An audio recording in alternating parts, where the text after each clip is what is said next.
You're 43, Houston, Texas. You design systems that are supposed to survive fire.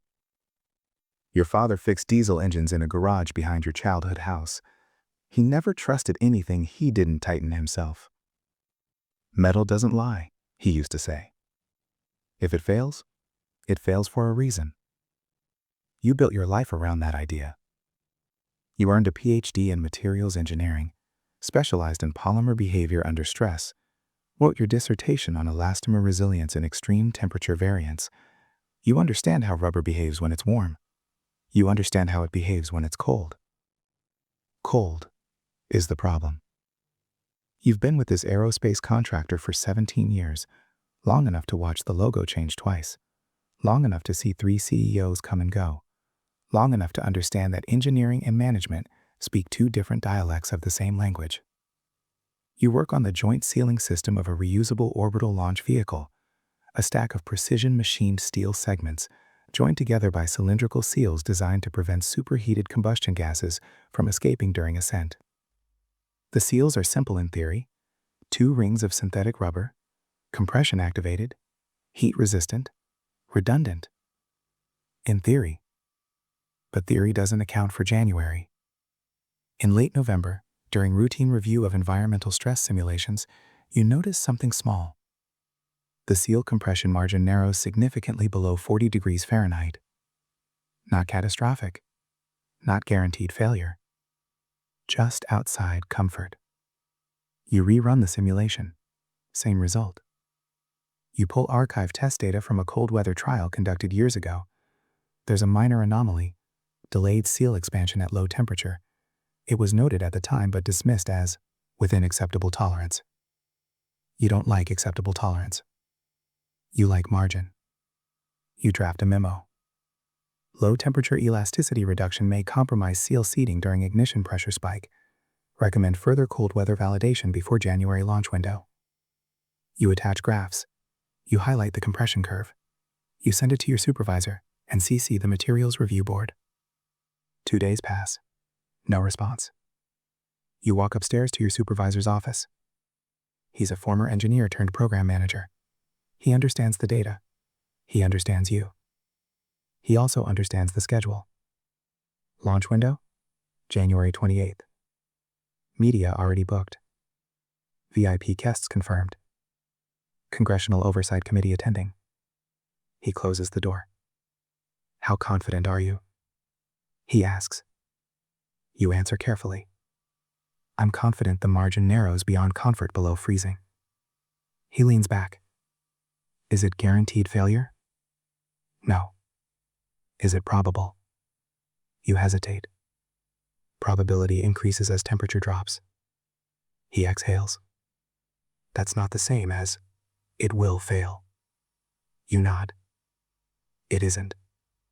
And in rooms like this, language matters more than physics. December passes. The launch proceeds as scheduled. The cold front moves in 3 days before launch. Forecasted overnight temperature, 26 degrees Fahrenheit. Colder than any previous launch in program history. You send another email. Subject: urgent. Temperature risk assessment. You include updated simulation modeling based on forecasted ambient conditions. You include a table comparing seal compression at 75 degrees Fahrenheit versus 30 degrees Fahrenheit. At 75 degrees Fahrenheit, 100% compression recovery. At 30 degrees Fahrenheit, 62% recovery within ignition window. You end the email with, recommend postponement until ambient temperatures exceed 50 degrees Fahrenheit. This time you get a response. Emergency teleconference. 8:30 p.m. The night before launch. You sit in a conference room with speakerphones placed in the center of the table. Engineers on one line, executives on another. Launch operations team dialed in from the pad. Someone from management opens. We are go, no-go evaluating temperature concern. You present your data. Calmly. Methodically. You explain elastomer behavior under cold-induced stiffness. You explain how ignition pressure hits within milliseconds. You explain that delayed seal expansion could allow hot gases to breach the joint before full compression occurs. You say, physics doesn't negotiate with schedule. Silence. Then someone from executive management speaks. Is there conclusive evidence this will fail? You answer honestly. No. There is conclusive evidence that risk increases. They ask for a recommendation. You say, I recommend postponement. Your supervisor speaks next. His voice is different now. Measured. Based on available data, we cannot conclusively state that failure is expected. The conversation shifts. From engineering, to optics, to public relations, to political pressure, to how many times similar anomalies occurred without incident. The phrase, acceptable risk, is used. You feel something inside you tighten. Not fear. Recognition. You are watching probability being negotiated. Final decision. Launch proceeds. You drive home at midnight. Your wife is asleep. Your daughter's bedroom door is cracked open. You stand there watching her breathe for a moment. You don't know why that moment feels heavy. Launch morning. The air is visibly cold. You can see condensation along the external metal segments on the live camera feed. Ice crews are clearing frost from structural surfaces. You know exactly where your seals are. Inside those joints. Cold. Rigid. Waiting. You stand in the viewing room with other engineers and executives. Coffee cups, nervous energy, cameras everywhere. Countdown begins. You calculate in your head. Ignition pressure, 1000 psi. Seal response time required, milliseconds. Temperature, 29 degrees Fahrenheit.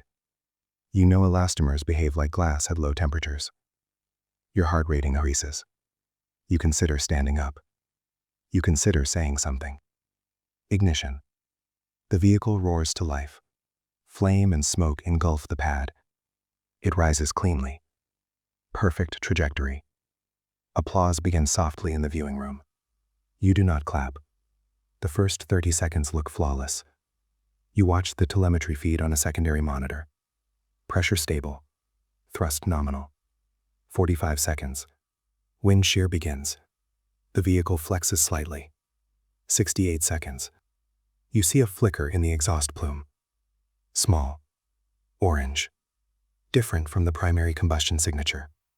Your stomach drops. 72 seconds. Telemetry spike. 73 seconds. Flame breach at the joint. 74 seconds. Structural failure cascade. 75 seconds. The vehicle disintegrates.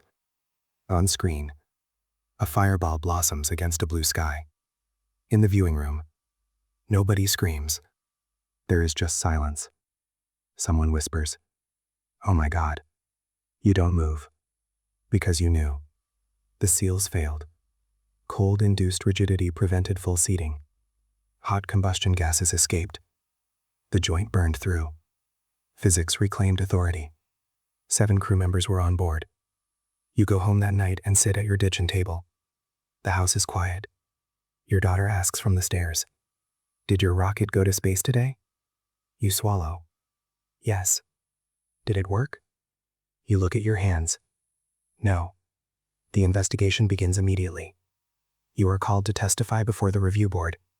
You bring printed emails. Time-stamped. Highlighted. Documented. You present your data. You show the compression curves. You show the cold mother test anomaly. You show the memo recommending delay. A board member asks, "Did management override engineering recommendation?" You pause. You could say yes. Instead, you say, "The launch decision incorporated multiple factors."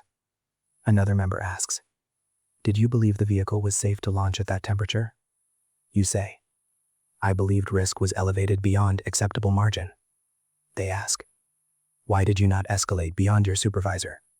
You don't say, "Because escalation ends careers. Because institutions reward alignment. Because dissent is expensive. Because optimism is promoted." You say, "I trusted the review process."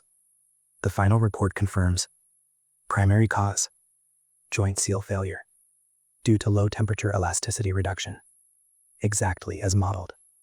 The term normalization of deviance enters public vocabulary. It means small warnings ignored often enough become normal. You keep your job, but something changes. You no longer believe engineering decisions are purely technical. You begin to understand that organizations develop their own physics, schedule pressure, political optics, financial cost, public expectation. Those forces compress judgment the way pressure compresses seals. You start teaching younger engineers something different. You tell them, data is not enough.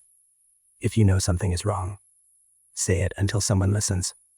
Then say it again. One of them asks, what if they don't? You look at him. Then you document. And you escalate. And if necessary, you walk. He asks quietly, would you walk? You don't answer immediately. Because you didn't. And that fact sits heavier than any equation you've ever solved. Years later, you visit a memorial dedicated to the crew. Names etched in stone. You run your hand across cold granite. Cold again. Always the cold. You realize something your father understood without ever working in aerospace. Metal tells the truth. Rubber tells the truth. Physics always tells the truth. Institutions sometimes choose not to hear it. The difference between disaster and safety is rarely ignorance. It's courage under pressure. And courage is harder to engineer than any machine. This story is fictional. But history records multiple aerospace disasters in which engineers raised documented concerns about material behavior under low temperature conditions prior to launch decisions. And in nearly every case, the failure was not caused by lack of knowledge. It was caused by normalized risk. If this one stayed with you, drop your biggest takeaway.